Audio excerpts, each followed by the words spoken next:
Hello students, welcome to the class. बच्चों, last video में हमने अरिथमेटिक प्रोग्रेशन की एक्सरसाइज 5.3 स्टार्ट की थी। आज हम उसके आगे कंटिन्यू करेंगे। हमने फर्स्ट 3 क्वेश्चंस कर लिए थे। आज हम क्वेश्चन 4 टू क्वेश्चन 10 इस वीडियो में कवर करेंगे। तो पहले रिवाइज कर लेते हैं कि ये एक्सरसाइज किस फॉर्मूला पे बेस्ड थी। तो हमारा फॉर्मूला था sum of an terms. Sum of an terms किसी भी एपी का अगर आपको निकालना हो तो उसके लिए दो फॉर्मूलेस होते हैं। पहला होता है n/2 a प्लस एल। इसमें n क्या है? नंबर ऑफ टर्म्स, जितने टर्म्स का आपको सम निकालना है। a क्या है? आपका फर्स्ट टर्म। और l क्या है? आपकी लास्ट टर्म। सेकेंड फॉर्मूला था बेटा आपका Sn is equal to n/2 2a plus n-1t। यहाँ पे n क्या है? वही नंबर ऑफ टर्म जितने को आप सम निकाल रहे हो। a क्या है? आपकी फर्स्ट टर्म। और d क्या है? आपका कॉमन डिफरेंस। ठीक है, तो चलो क्वेश्चन 4 से स्टार्ट करते हैं। How many terms of the AP must be taken to give a sum of 636। एक AP गिवन है बेटा आपको पूरी 9, 17, 25। आपसे पूछा गया है कितनी टर्म्स का मैं सम करूं कि सम कितना आए? 636। तो बेसिकली आपको क्या दिया है? Sn दिया है, सम ऑफ n टर्म्स। और आपको निकालना क्या है? n निकालना है आपको कि कितनी टर्म्स को सम करके इतना सम आता है। ठीक है, तो देखो बेटा AP में A कितना है? 9। D common difference, second term minus first term कर लो, आ गया 8। और Sn आपको गिवन है। अब Sn का फॉर्मूला लगाएंगे। कौन सा वाला? ये वाला। क्यों? क्योंकि हमें लास्ट टर्म तो गिवन नहीं है। तो जब लास्ट टर्म गिवन होती है तभी हम सेकेंड फॉर्मूले पे शिफ्ट करते हैं। तो हमने ये वाला फॉर्मूला लगाया, इसमें वैल्यू सब्स्टिट्यूट की। सम ऑफ एन टर्म कितना था? 636। n/2 2a कितना है आपका बेटा? 9। n-1 8। ये बेटा कल भी हमने बात की थी कि कभी भी आपको सम ऑफ n टर्म्स दिया हो और आपको n निकालना हो तो n में इक्वेशन क्वाड्रेटिक बनती है इसमें। ठीक है, तो उससे मत घबराना कि इसमें क्वाड्रेटिक इक्वेशन तो बनेगी। बच्चों को लगता है कुछ गलती हो गई, ऐसा कुछ नहीं है। जब भी Sn गिवन होगा और n निकालना होगा क्वाड्रेटिक इक्वेशन बनेगी। बच्चों, मैंने क्या किया है, इसमें से, इस पूरे ब्रैकेट में से 2 कॉमन ले लिया है। तो यहाँ बच गया 9 और 8 में से 2 चला गया तो 4 बचा। ठीक है, ये 2 क्यों कॉमन लिया? ताकि इससे कैंसिल हो जाए, क्योंकि क्वाड्रेटिक बननी है तो स्प्लिटिंग भी करने हैं। तो हम जितनी टर्म्स कैंसिल कर सके हम करने की कोशिश करेंगे। अब ब्रैकेट खोला बेटा हमने। 9 plus 4n-4। 9 minus 4 5, 5 plus 4n into n, तो 5n प्लस 4n स्क्वायर हो गया राइट हैंड साइड में। और लेफ्ट हैंड साइड में क्या था? 636। इसको यहाँ मूव कर दिया बेटा, -3 636। अब ये बन गई आपकी क्वाड्रेटिक इक्वेशन। अब देखो बेटा, क्वाड्रेटिक इक्वेशन चाहे तो आप splitting up of middle term से करो। अगर आपको उसमें प्रॉब्लम आती है तो क्वाड्रेटिक फॉर्मूला आप पढ़ चुके हो। ठीक है, क्वाड्रेटिक इक्वेशन में आप उससे सॉल्व कर लो जिससे आपको कंफर्टेबल हो। तो अभी हमने स्प्लिटिंग से किया है। तो देखो, प्रोडक्ट ऑफ ज़ीरोस कितना आना चाहिए था? ये दोनों 4 इंटू -636। तो हमने लिख दिया। इसको बेटा मल्टीप्लाई नहीं करेंगे, सीधा फैक्टर निकालेंगे। क्योंकि प्रोडक्ट नेगेटिव था तो बीच में क्या आना था? डिफरेंस। डिफरेंस कितने का? +5 का। तो लिख दिया। अब मैंने फैक्टर किए बेटा इसके। 4 के फैक्टर 2 and 2 और 636 के फैक्टर्स किए तो ये फैक्टर आया आपके। अब आपको इसमें से 2 टर्म्स फॉर्म करनी है जिसका डिफरेंस क्या आ रहा हो? 5। तो यहाँ देखो बेटा, ये 53 अलग कर लो, प्राइम नंबर है। 2 2 4, 2 8, 2 16, 2 40, 3 48। ठीक है, तो ये हो गया बेटा, 2 डिवीजन हो गया आपके 48 और 53। अब डिफरेंस में क्या होता है? बड़े वाली टर्म डिफरेंस का साइन लेती है, यहाँ डिफरेंस का साइन पॉजिटिव है तो 53 ने पॉजिटिव साइन लिया और छोटी वाली टर्म ने नेगेटिव साइन लिया। अब यहाँ पे हमने स्प्लिट कर दिया 5n को। क्या लिख दिया उसकी जगह? -48n plus 53n। पहली 2 टर्म में से देखो बेटा क्या कॉमन आ सकता है? तो 4n कॉमन आ सकता है। बचा n-12। यहाँ से 53 कॉमन लिया, फिर भी n-12। n-12 कॉमन ले लिया तो यहाँ आ गया 4n प्लस 53। अब बेटा 2 टर्म का प्रोडक्ट कब ज़ीरो होगा? जब उसमें से कोई एक टर्म ज़ीरो होगी। तो हमने पहली टर्म को ज़ीरो किया, इसको, तो n की कितनी वैल्यू आई? -53/4। नॉट पॉसिबल, क्योंकि किसी टर्म का नंबर इस तरह से नहीं होता। किसी भी टर्म का नंबर एक पॉजिटिव इंटीजर होता है, ये नेगेटिव भी है और फ्रैक्शन भी है, तो ये हम नहीं ले सकते। इसको 0 से इक्वेट किया n-12 को, तो n कितना आ गया 12। तो कितनी टर्म्स थी जिसका आपका 636 सम था? 12 टर्म्स का, तो आंसर आ गया आपका 12। अब चलते हैं बेटा क्वेश्चन 5th की तरफ। 5th क्वेश्चन है हमारा, the first term of an AP is 5। तो क्या है ये? A is equal to 5। The last term is 45। तो लास्ट टर्म कितनी है? 45। And the sum is 400। तो मतलब अगर n टर्म्स है टोटल, तो Sn is equal to 400। Find the number of terms, आपको n निकालना है, एंड द कॉमन डिफरेंस आपको t निकालना है। अब देखो बेटा, ध्यान से देखो, आपको क्या क्या गिवन है। Sn गिवन है, L गिवन है, A गिवन है। तो Sn का जो सेकेंड फॉर्मूला होता है उसमें A और L दोनों यूज होते हैं, तो वो फॉर्मूला लगाते हैं। कौन सा वाला? ये वाला। Sum of n terms is equal to n/2 a plus l। इसमें अब हमें Sn भी पता है, A भी पता है, L भी पता है, तो क्या निकल आएगा आपका? n निकल आएगा। तो इसमें वैल्यू सब्सिट्यूट किया आपने, n/2, A था 5, L था 45 लास्ट टर्म। ठीक है, तो ये हो गया 50/2 दैट इज 25। तो 25 n इज इक्वल टू 400। तो n की वैल्यू कितनी आ गई? 400/25 दैट इज 60। तो नंबर ऑफ टर्म्स तो हमारी निकल गई। ये कितनी टर्म्स है टोटल हमारे एपी में? 16 टर्म्स है। अब आपको कॉमन डिफरेंस भी निकालना है, उसमें आपकी हेल्प करेगा ये L।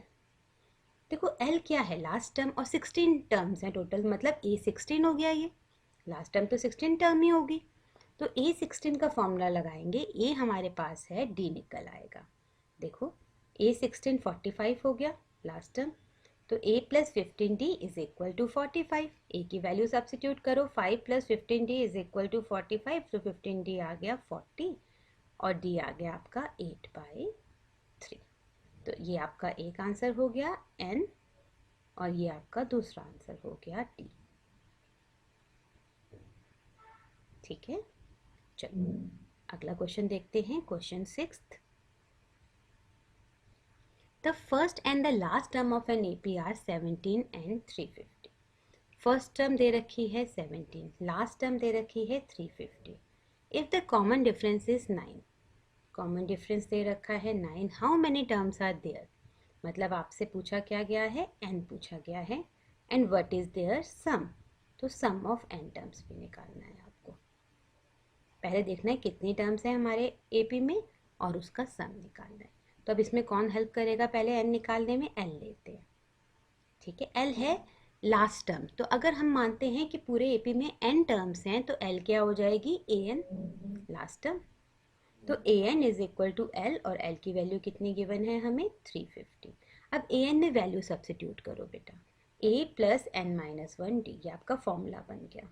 ठीक है, इज इक्वल टू 350। a की जगह हमने क्या सब्सिट्यूट करना है? 17, d की जगह कितना? 9। तो अननोन क्या रह गया? सिर्फ n, उसकी वैल्यू आ जाएगी। अब ये 17 को हम राइट में ले गए, तो 350 माइनस 17 हो गया 333। फिर इस 9 को हम डिवाइड में ले गए, 333/9 37। तो n की वैल्यू कितनी होगी? 37 प्लस 1 दैट इज 38। ठीक है, तो n तो आ गया, कितनी टर्म्स थी उतना तो आ गया।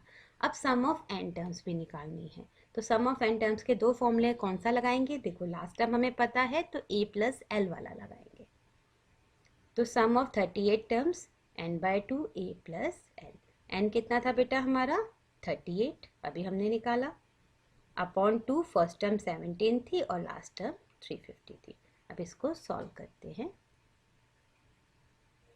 इन दोनों को ऐड किया बेटा, 367 आ गया, 2 से कैंसिल कर दिया 38 को, 19 आ गया, 19 इंटू 367 इज 6973। ये आ गया आपका सम ऑफ 38 टर्म्स।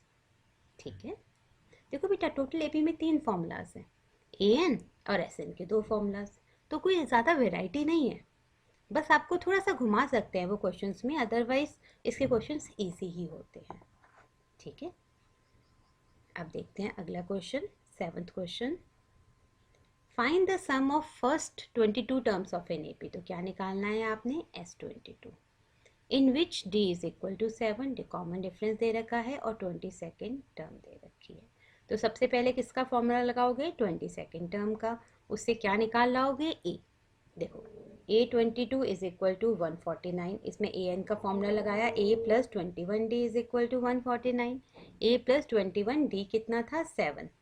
तो 21 इंटू 7 147 इज इक्वल टू 149। तो ए कितना आ गया आपका, 2। ठीक है, ए फर्स्ट टर्म आपकी आ गई 2। अब आपको क्या निकालना था, और S22 निकालना है आपको। ठीक है, तो चलो सब्स्टिट्यूट करते हैं। S22 क्या हो जाएगा, n/2 a प्लस एल, क्योंकि लास्ट टर्म हमें पता है, 22nd टर्म हमें पता है, लास्ट टर्म इसकी कितनी होगी, 22nd टर्म। तो n की जगह 22 सब्स्टिट्यूट किया, क्योंकि हम 22 टर्म्स का सम निकाल रहे हैं। a की जगह 2 और l की जगह 149। 149 प्लस 2 कितना हो गया, 151।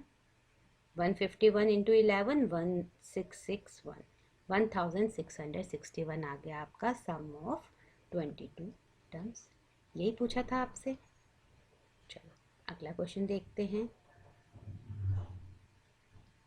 Find the sum of first 51 terms of an AP. आपको सम ऑफ 51 टर्म्स निकालना है, whose second term and third term are 12 and 18। Second term आपको गिवन है और थर्ड टर्म आपको गिवन है, और थर्ड टर्म है हमारी 18। अब देखो बेटा, दो इक्वेशन गिवन है तुम्हें, सेकेंड टर्म भी गिवन है, थर्ड टर्म भी।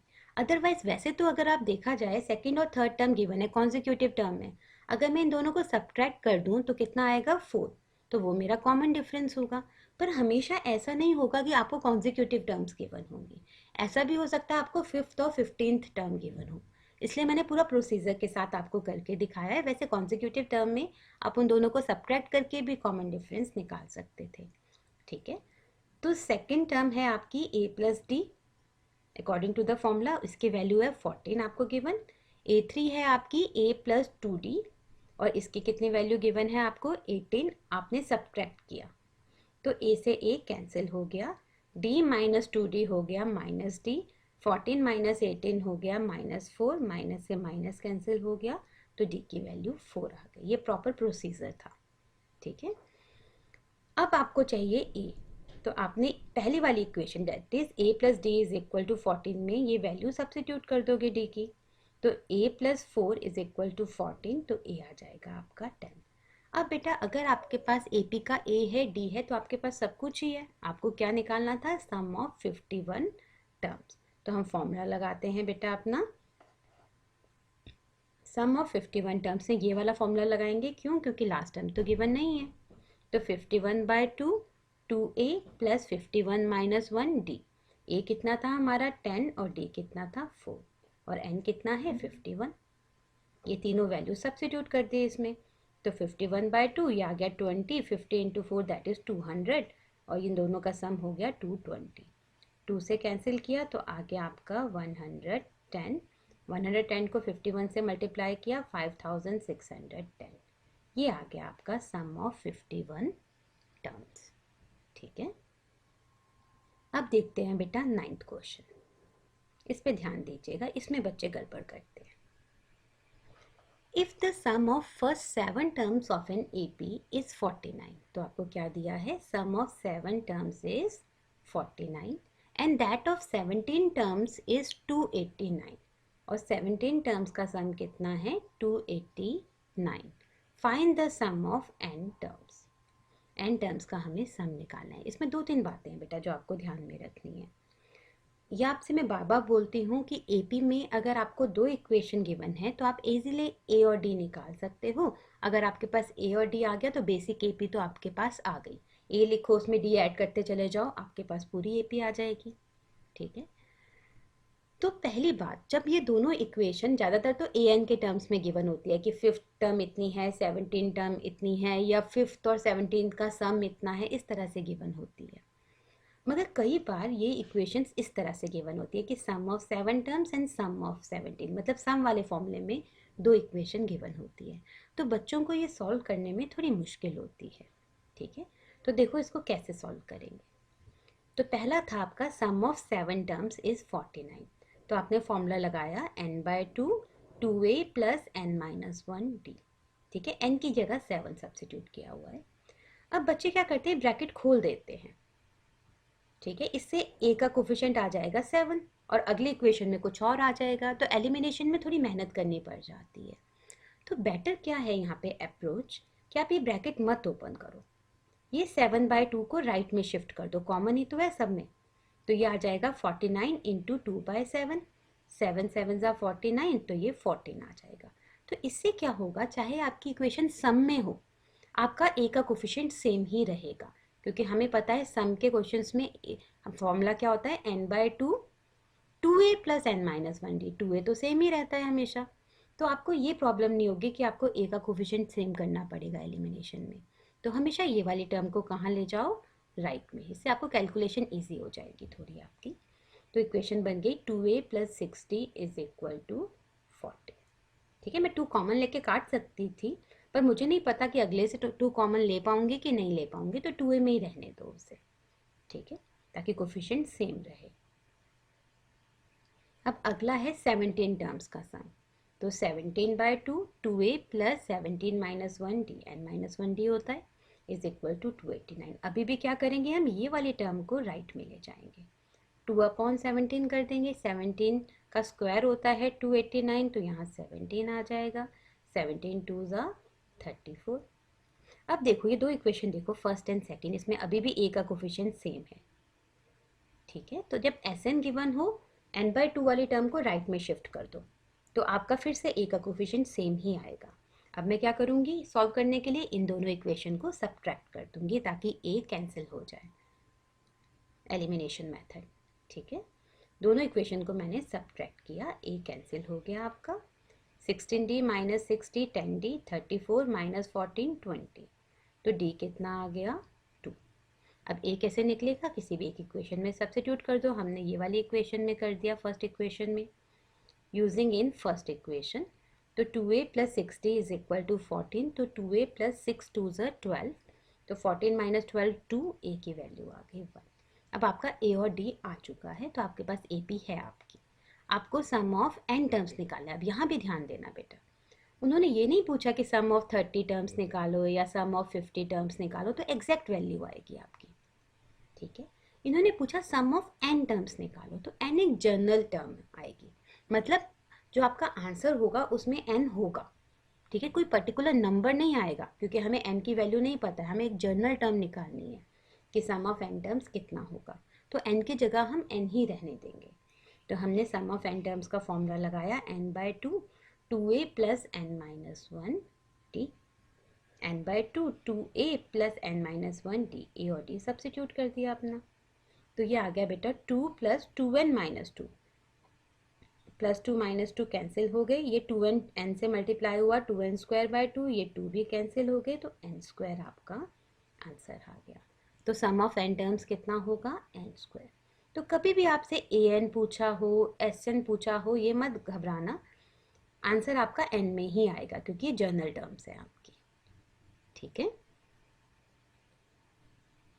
अब अगला देखो बेटा, शो दैट a1 a2, ये भी जनरल टर्म पे क्वेश्चन है, and so on forms an AP where an is defined as below. देखो an दिया है तुम्हें, अब ये बात ध्यान से समझना, जब आपको an दिया है मतलब जनरल टर्म दी है, तो आप कोई भी टर्म निकाल सकते हो। अगर मान लो आपको 7 टर्म निकालनी हो, तो n की जगह 7 सब्स्टिट्यूट कर दो पूरी इक्वेशन में, राइट हैंड में भी और लेफ्ट हैंड में भी। तो a7 is equal to 3 plus 4 into 7। तो जब आपको an गिवन होता है, तो आपको बेसिकली पूरी AP गिवन होती है। ठीक है, हमें ये शो करना है कि ये AP फॉर्म कर रहा है, ये वाला फॉर्मूला। तो हमने क्या किया, a में पहले 1 सब्स्टिट्यूट किया, तो कौन सी टर्म आ जाएगी, फर्स्ट टर्म आ जाएगी, 3 प्लस 4 इंटू 1 दैट इज 7। फिर 2 सब्स्टिट्यूट किया, तो 3 प्लस 4 इंटू 2 8 9 10 11। फिर 3 सब्स्टिट्यूट किया तो 15, 4 सब्स्टिट्यूट किया यहाँ पे, 16 प्लस 3 दैट इज 19। तो क्या देख, अब हमें चेक करना है कि क्या ये AP फॉर्म कर रही है कि नहीं कर रही है। तो दोनों सबका डिफरेंस देखो, 7 से 11 लाने में कितना ऐड करना पड़ेगा मुझे, 4। 11 से 15 लाने में +4, 15 से 19 लाने में +4। तो हाँ, तो कैसे लिखोगे, पहले AP लिख दो अपनी, डैश डैश डैश आगे लगा देना बेटा, क्योंकि यहाँ पे ख़त्म नहीं हो रही है, आप कितने भी टर्म्स बना सकते हो, इनफाइनाइट एपी है। Yes it forms an AP in which d is equal to 4। अगर AP फॉर्म कर रही है तो d की वैल्यू भी लिखनी पड़ेगी आपको कि कॉमन डिफरेंस, क्योंकि कॉमन डिफरेंस के बेस पे कभी भी AP फॉर्म होती है। अगर वही नंबर ऐड हो रहा है तो ही AP फॉर्म होती है। ठीक है, तो इसको ऐसे करना है। इसका बेटा एक सेकेंड पार्ट भी है, वो आप ट्राई करो। ठीक है, that's all for today. Thanks for watching.